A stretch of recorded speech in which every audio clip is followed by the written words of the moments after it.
Back to news. Nizamabad parliament పరిధిలో home voting ప్రారంభించారు అధికారులు. పార్లమెంటు పరిధిలోని 7 సెగ్మెంట్స్లో 4 రోజుల పాటు ఇంటి వద్దే ఓటింగ్ కొనసాగనుంది. 85 ఏళ్లు పైబడ్డ సీనియర్ సిటిజన్స్, దివ్యాంగులు తమ ఇంటి వద్దే ఓటు హక్కు వినియోగించుకున్నారు. పార్లమెంటు పరిధిలో 1758 మంది ఓటర్లు తమ ఓటును నమోదు చేసుకున్నారు. అధికారులు ఇంటికి వెళ్లి ఓటు హక్కు వినియోగించుకునేలా చైతన్యం కల్పించి ఓటు వేయించారు. ఈ మేరకు 50 హోమ్ ఓటింగ్ బృందాలను ఏర్పాటు చేశారు అధికారులు. మరిన్ని వివరాలు మా ప్రతినిధి బాలకుమార్ అందిస్తారు.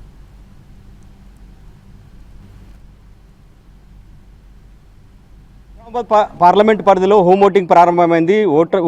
ఓటింగ్ పర్సెంటేజ్ పెంచేందుకు అధికారులు వినూత్న కార్యక్రమాన్ని చేపట్టారు. వృద్ధులు, వికలాంగుల దగ్గరికి వెళ్ళి ఓటును వినియోగించుకునేలా వారిని చైతన్యపరుస్తున్నారు. ఈ రోజు నుంచి 4 రోజుల పాటు నిజామాబాద్ అర్బన్ పరిధిలో హోమ్ ఓటింగ్ కొనసాగనుంది. దీనికి సంబంధించి మనం చూడొచ్చు, ఇప్పటికే ఎవరైతే ఓటును నమోదు చేసుకున్నారో హోమ్ ఓటింగ్ ద్వారా తమ ఓటు హక్కును వినియోగించుకున్నారో వాళ్ళ ఇళ్లకి వెళ్ళి ఓటును వినియోగించుకునేలా అధికారులు ప్రయత్నాలు అయితే చేస్తున్నారు. సో మనతో పోలింగ్ ఆఫీసర్స్ కూడా ఉన్నారు. సార్ చెప్పండి, అంటే ఓటింగ్ దీని కార్యక్రమం ఉద్దేశం ఏంది? మెయిన్ ఈ కార్యక్రమం యొక్క ఉద్దేశము ఓటర్స్ను చైతన్యం చేయడం ఈ కార్యక్రమం యొక్క ఉద్దేశము. మరియు ఇప్పటికీ ఈ హౌస్ ఓటింగ్లో మేము 9 మందికి వేయించాం సార్. అందరు కూడా చాలా యాక్టివ్గా పాల్గొన్నారు. అందరు కూడా ఆసక్తికరంగా చాలా మాకు సహకరిస్తున్నారు, బాగానే వేస్తున్నారు సార్. హోమ్ ఓటింగ్ వేయాలంటే ఫస్ట్గా ఎట్లా అప్లై చేసుకున్నా ఏం చేయాల్సి ఉంటుంది?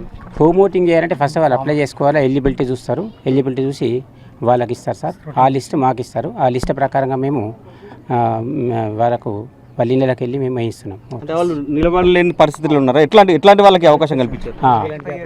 వారు అంటే హ్యాండిక్యాప్డ్ కావచ్చు, లేకుంటే they are unable to come centres, అలాంటి వాళ్ళకు ఈ అవకాశం కల్పించారు సార్. ఇప్పుడు ఏంటి అర్బన్లో అబో 85 ఇయర్స్ వాళ్ళకు ఈ అవకాశం కలిగించారు. అర్బన్ పరిధిలో ఎన్ని ఓట్లు ఉన్నాయి సార్? అంటే మా టీంకి అయితే ఇప్పుడు 30 ఇచ్చారు సార్.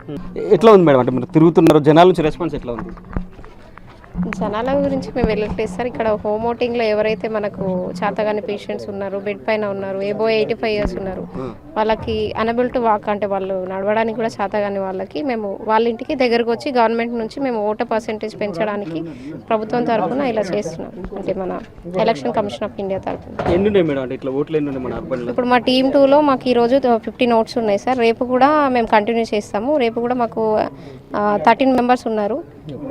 రేపటి వరకు కంప్లీట్ అయితే చూడాలి. మాకు నియర్లీ 180 వరకు ఉన్నట్టున్నాయి మన నిజామాబాద్. అంటే వీళ్ళ రెస్పాన్స్ ఎట్లా ఉంది? రెస్పాన్స్ అయితే వాళ్ళు కొంతమంది వేయగలుగుతున్నారు. ఆ షీట్ చూసి ప్రాపర్గా టిక్ చేసి మాకు ఫోల్డ్ చేసి కరెక్ట్గా ఇస్తున్నారు అందరు కూడా.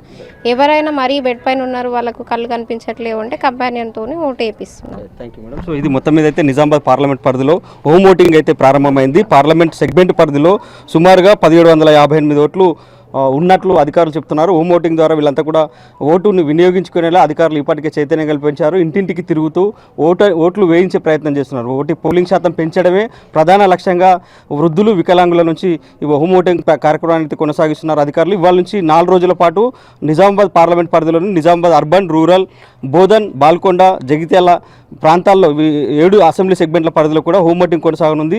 అన్ని అంటే ఎక్కువ శాతం పోలింగ్ శాతం పెంచేలా అధికారులు కసరత్తులు అయితే చేస్తున్నారు. హోమ్ ఓటింగ్ కూడా అనూహ్య స్పందన ఉంది. ప్రతి ఒక్కరు కూడా తమ ఓటు హక్కును వినియోగించుకుంటున్నట్లు అధికారులు చెప్తున్నారు. ఇది హోమ్ ఓటింగ్ సంబంధించి తాజా అప్డేట్. కెమెరామెన్ రవిచరణ్తో బాలకుమార్, ఎన్టీవీ, నిజామాబాద్.